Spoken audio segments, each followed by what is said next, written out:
할렐루야. 5월 13일 월요일 새벽입니다.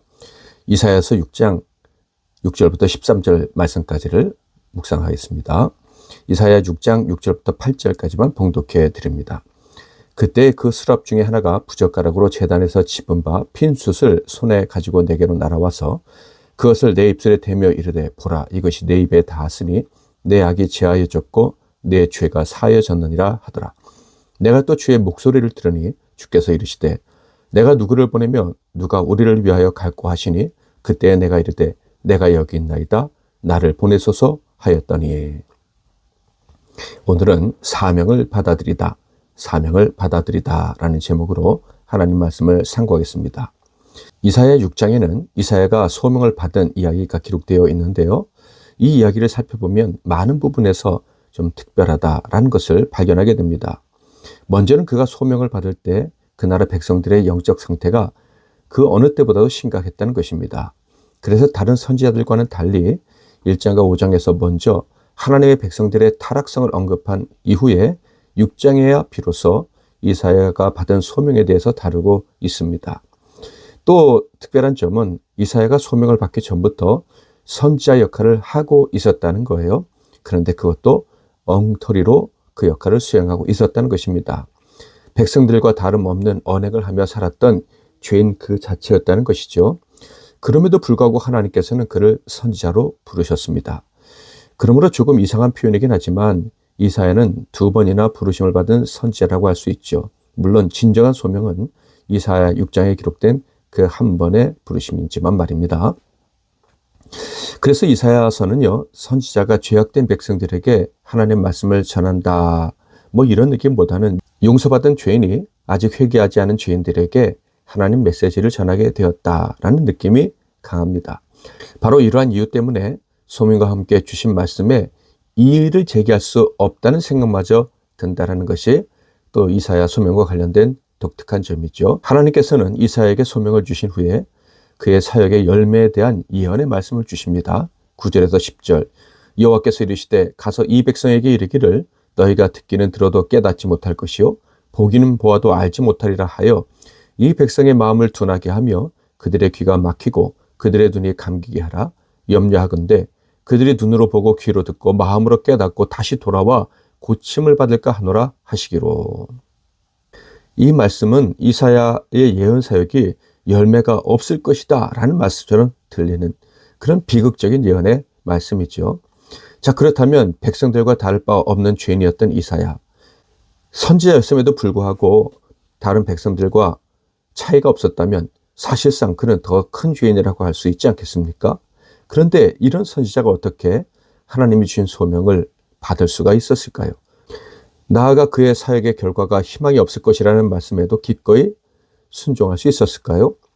자, 하나님이 어떻게 이사야를 만나 주셨는지 살펴볼까요? 하나님께서는 이사야를 만나 주셨는데 그를 만나 주신 이유는 사실 설명할 방법이 없습니다. 굳이 설명하자면 오직 하나뿐이죠. 하나님께서 그를 불쌍히 여기시고 용서하시기로 작정하시고 택하셨다는 것입니다. 그를 통해 불쌍한 이스라엘을 구원하시기로 작정하시고 그를 선지자로 세우셨다는 것뿐입니다. 그렇다면 그를 어떤 방식으로 만나 주셨습니까?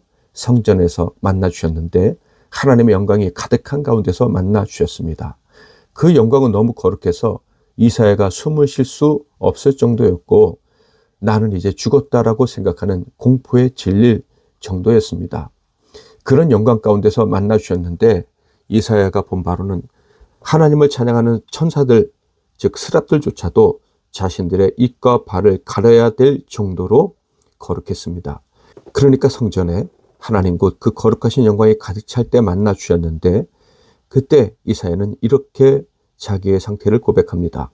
5절, 그때 내가 말하되 화로다 나여 망하게 되었도다.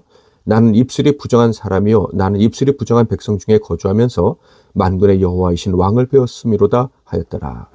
그는 숨막힐 정도의 고통을 느끼면서 죽을 거라고 생각을 했어요. 그런데 오히려 그 반대였죠. 6절 7절, 그때 그 수랍 중에 하나가 부젓가락으로 제단에서 집은 바 숯을 손에 가지고 내게로 날아와서 그것을 내 입술에 대며 이르되 보라, 이것이 내 입에 닿았으니 내 악이 제하여졌고 내 죄가 사하여졌느니라 하더라. 죄 용서의 선포가 있었습니다. 엄청난 은혜가 이사야에게 임했다는 거예요.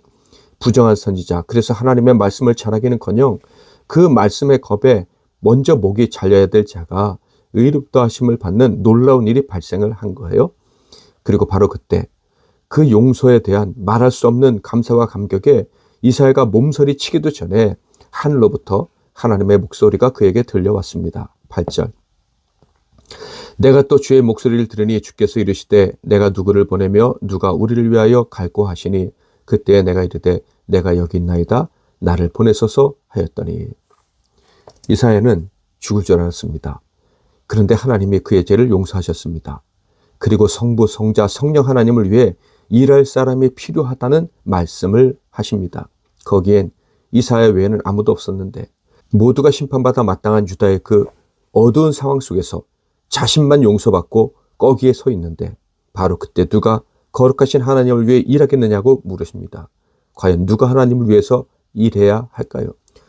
누가 사명을 받들고 길을 나서야 할까요? 이사야 입장에서는 전혀 자신의 입장을 고려할 여지가 없었습니다. 죽을 몸이 살았습니다. 그리고 거룩하다 칭함을 받았습니다. 그 놀라운 기적을 경험한 자에게 하나님이 누가 나를 위해서 가겠느냐고 말씀하십니다. 그러면 어쩌면 자기처럼 죽여야 될 자들이 내가 하나님이 주신 사명을 받아가면 살지도 모른다라는 생각이 들 수밖에 없었을 거예요. 그러므로 그가 선택할 수 있는 것은 하나밖에 없었습니다.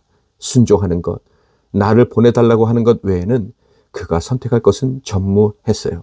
그래서 제가 가겠다고 말씀을 드리죠. 그런데 그에게 주신 말씀은 9절 10절.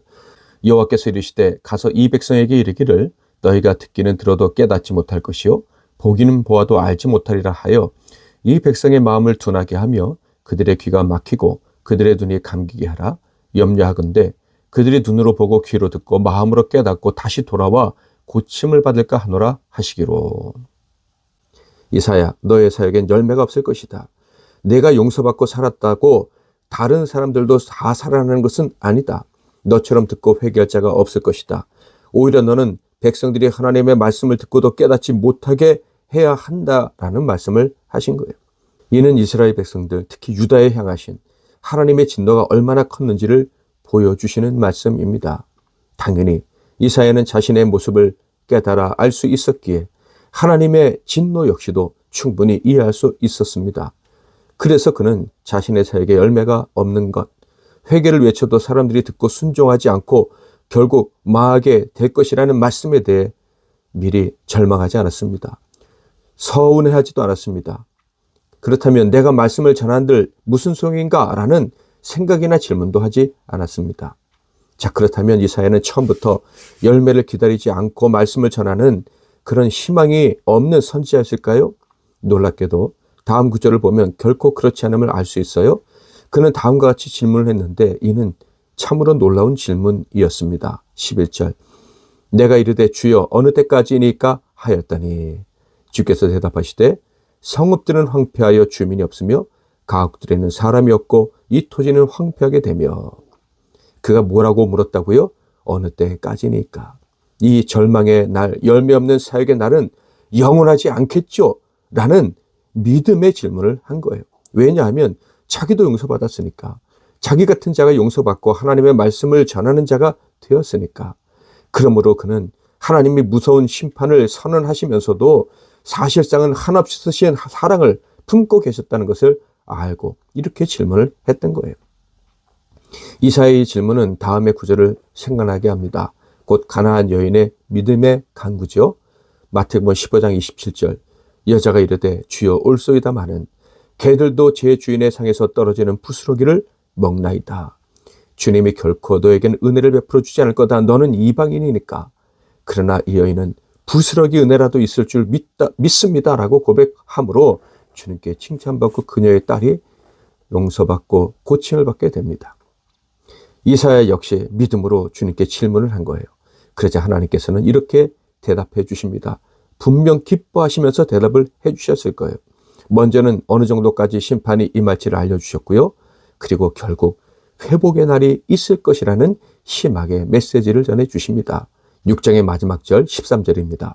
그 중에 10분의 1이 아직 남아있을지라도 이것도 황폐하게 될 것이나 밤나무와 상수리 나무가 뱀을 당하여도 그 구루터기는 남아 있는 것 같이 거룩한 씨가 이 땅의 구루터기니라 하시더라. 모든 주의 일꾼들은 주의 일을 시작하기 전 누구보다 자신이 큰 주인임을 알아야 합니다. 그런데 그냥 주인은 아니죠. 은혜를 입은 주인입니다. 그러므로 주의 복음을 전할 때 거절하는 자들에게도 자신에게 임했던 것 같은 은혜가 임할 것을 믿어야 됩니다. 너무 큰 악을 저지른 사람이라도 희망이 있음을 잊지 말아야 합니다. 여러분 주위에는 누가 있습니까? 누구에게 이 하나님의 은혜가 필요하다고 생각하십니까? 믿음으로 그들을 위해 먼저 믿게 된 여러분을 기억하시고 그들을 위해 사명을 받았음도 인정할 수 있기를 바랍니다. 믿음으로 그들을 위해 기도하고 믿음으로 전해서 그들을 살릴 수 있기를 바랍니다. 그가 우리처럼 용서받은 죄인이요 용서받은 사명자가 되게 해달라고 기도할 수 있기를 바랍니다. 믿음으로 기도해야 될 그 대상, 그 태신자 누구입니까? 오늘은 그를 위해 기도하는 시간을 꼭 가지시기를 바랍니다. 주님 내가 여기 있사오니 찬양하고 기도하겠습니다. 주님 내가 여기 있사오니 나를 보내소서. 나의 맘 나의 몸 주께 드리오니 주 받으옵소서. 주님 내가 여기 있사오니 나를 써 주소서. 가진 건 모두 다 주께 드리오니 주 받으옵소서. 할렐루야 할렐루야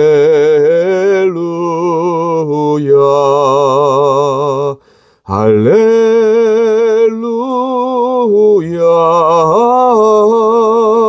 할렐루야.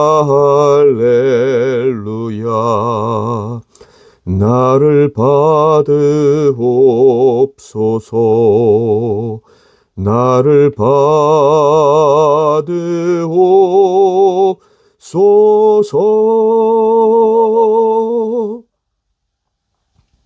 기도하겠습니다. 제가 먼저 기도하고 여러분 각자 기도하시고 오늘 복된 하루 시작하시기를 바랍니다.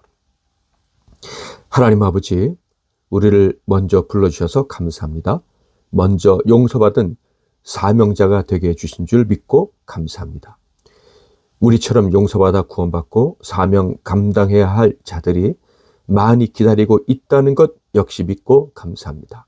이사야를 만나주시고 우리를 만나주신 것처럼 그들도 만나주시옵소서.